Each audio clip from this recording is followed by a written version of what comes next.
दिसंबर माह 2024 का दूसरा सप्ताह कन्या राशि के लोगों के लिए कैसा होने वाला है। जय माता दी दोस्तों, आप सभी का स्वागत है हमारे YouTube चैनल अमृता एस्ट्रो में। और आज की इस वीडियो में मैं बात करने वाली हूँ 8 दिसंबर से 14 दिसंबर तक के राशिफल के बारे में। ये जो 7 दिन होंगे, इन 7 दिनों में 2 ग्रहों की चाल में तो परिवर्तन होगा और जो चंद्रमा की चाल बदलेगी, जो चंद्रमा का नक्षत्र बदलेगा, उसका प्रभाव अधिक से अधिक देखने को आपको मिलेगा। तो आगे बढ़ने से पहले बस एक छोटा सा ही निवेदन है। चैनल पर आप पहली बार आए हैं तो चैनल को सब्सक्राइब अभी तक नहीं किया है तो सब्सक्राइब ज़रूर कर लें। अब देखिए, पहले मैं 2 ग्रहों की अगर बात करूं तो इनमें से जब सप्ताह शुरू होगा तो उसके पहले ही दिन मंगल देव वो वक्री हो जाएंगे। वैसे भी वो अपनी नीच राशि में बैठे हैं, कर्क राशि में, लेकिन 7 दिसंबर को वो वक्री भी हो जाएंगे, जो कि फरवरी 2025 तक वक्री रहने वाले हैं। और इनकी जो ये वक्रस्थ स्थिति है ये काफ़ी मायने रखती है, क्योंकि मंगल एक पापी ग्रह हैं। और जब कोई शुभ ग्रह वक्री होता है तो उसकी शुभता में बढ़ोतरी होती है। जब कोई पापी ग्रह वक्री होता है और ऊपर से वो किसी नेगेटिव हाउस में बैठ जाए तो उसकी वक्रता बढ़ जाती है। वैसे भी अगर हम आमतौर पर देखें तो वक्री ग्रह जो है, जो मंगल वक्री होंगे, ये काफ़ी ज़्यादा आक्रामक, काफ़ी ज़्यादा प्रभाव देने वाले होने वाले हैं। दूसरा चीज़ है कि बुध देव वृश्चिक राशि में अभी तक अस्त थे। 11 दिसंबर को वो उदय हो जाएंगे।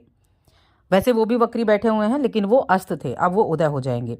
तो ये 2 परिवर्तन हैं। इसके अलावा जो चंद्रमा का गोचर है उसका भी प्रभाव आपको देखने को मिलेगा। किस तरह से देखने को मिलने वाला है, चलिए जान लेते हैं इन 7 दिनों के बारे में। सबसे पहले आपकी हेल्थ की बात करते हैं। तो अगर आपको कोई हार्ट से प्रॉब्लम, कोई हार्ट संबंधी कुछ भी परेशानी है तो आपको अवॉइड करनी होंगी ऐसी चीज़ें जो आपको नुकसान देती हैं।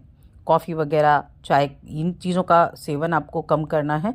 और कोई भी दिक्कत है तो अवॉइड नहीं करना है अपनी बीमारी को, इस चीज़ का ध्यान रखना है। अब देखिए, चंद्रमा जो है वो आपके चंद्रमा नहीं, केतु आपके लगन में बैठे हुए हैं। अब यहाँ केतु आपके लगन में बैठे हैं, इसके आधार पर अगर देखा जाए तो किसी व्यक्ति के साथ आप किसी नई योजना से जुड़ सकते हैं। आप कुछ नई चीज़ों से जुड़ने का मौका आपको मिलेगा। ऐसे में दूसरों पर ज़्यादा विश्वास न करके अपने काम पर आपको विश्वास करना होगा। कोई भी फैसला जल्दबाजी में आपको लेने से बचना होगा, क्योंकि ऐसा हो सकता है कि आपने काम किया और जितनी की आपने अपेक्षा की थी उतना रिजल्ट आपको नहीं मिला। तो ऐसी स्थिति में थोड़ा ध्यान रखने की आवश्यकता बस आपको रहेगी। कार्यस्थल पर काम तो ठीक चलेगा, लेकिन राजनीति बहुत चलने वाली है। जो आपका ऑफिस है ना, वहाँ पर राजनीति बहुत चलेगी। और ये राजनीति कई बार क्या होती है, षड्यंत्र रच देती है। तो ऐसी स्थिति में किसी पर विश्वास ज़्यादा नहीं करना है। अपने कार्यक्षेत्र में भी अपने काम से काम रखना है। यहाँ पारिवारिक जीवन अगर देखा जाए या करियर और आपका जो पेशा है, आपका कार्यक्षेत्र है, उसको देखा जाए तो उतार चढ़ाव जो बन रहे हैं, सप्ताह के अंत होते होते उनसे निजात भी आपको देखने को मिलेगी। या फिर आपको जो किसी तरह की नेगेटिविटी आपको अपने रिश्तों में देखने को मिल रही थी, उसमें भी राहत देखने को आपको मिलने वाली है। और कुछ ऐसी बदलाव भी आपको देखने को मिलेंगे इस समय आप अपने जीवन में, जिनका काफ़ी लंबे समय से आप इंतज़ार कर रहे थे। कुछ चीज़ों को समझने में अगर दिक्कत आ रही थी तो उनको भी समझने का मौका मिलेगा। स्टूडेंट्स की अगर मैं बात करूं, आपके लिए बड़ा होता है ना, एक सब्जेक्ट बड़ा टफ हो गया, बड़ी दिक्कतें हो रही हैं, उसमें परेशानी आ रही है, तो यहाँ थोड़ी मेहनत करने पर आप उन परेशानियों से बाहर निकल सकते हैं। आपको किसी की मदद से उस विषय को समझने में आसानी हो सकती है। देखिए, मार्ग में सबके में चुनौतियाँ आती हैं, सभी के मार्ग में चुनौतियाँ आती हैं, लेकिन आप जब धैर्य के साथ काम करते हैं तो उस समस्या से, उस चुनौती से बाहर भी आप निकल जाते हैं। तो यही करना है, चुनौतियों से घबराना नहीं है और डटकर उनका सामना करेंगे तो उन चुनौतियों से आप बाहर भी आ जाएंगे। अब यहाँ बिजनेस वाले जातकों की अगर मैं बात करूँ कि आपका बिजनेस कैसा रहेगा, तो बिजनेस के मामले में ठीक ठाक समय रहने वाला है। और कोई भी लेन देन अगर आपको पैसों का इस समय अवधि में करना है तो उसमें भी आपको ध्यान देते हुए लेन देन करें। हालांकि व्यापार अच्छा रहेगा। साथ ही एक चीज़ और आपको यहाँ ध्यान रखनी है कि कोई भी जब आप जोखिम लेते हैं तो इतना बड़ा जोखिम ना लें कि उससे आपको बाद में पछताना पड़े। नियमों का पालन करना है, प्रक्रियाओं का उल्लंघन नहीं करना है। ये थोड़ी बहुत सावधानी आपको ज़रूर रखनी होगी, क्योंकि कहीं ना कहीं जब मंगल वक्री हुए हैं तो उसका प्रभाव आपको देखने को मिल सकता है। संतान की कोई अगर संतान से जुड़ी हुई कोई समस्या चल रही थी तो वहाँ उसकी राहत आपको देखने को मिल सकती है। और देखिए यहाँ जो कन्या राशि के जातक हैं, कन्या राशि के लोगों के लिए 11वें भाव में मंगल बैठे हैं, लाभ भाव में।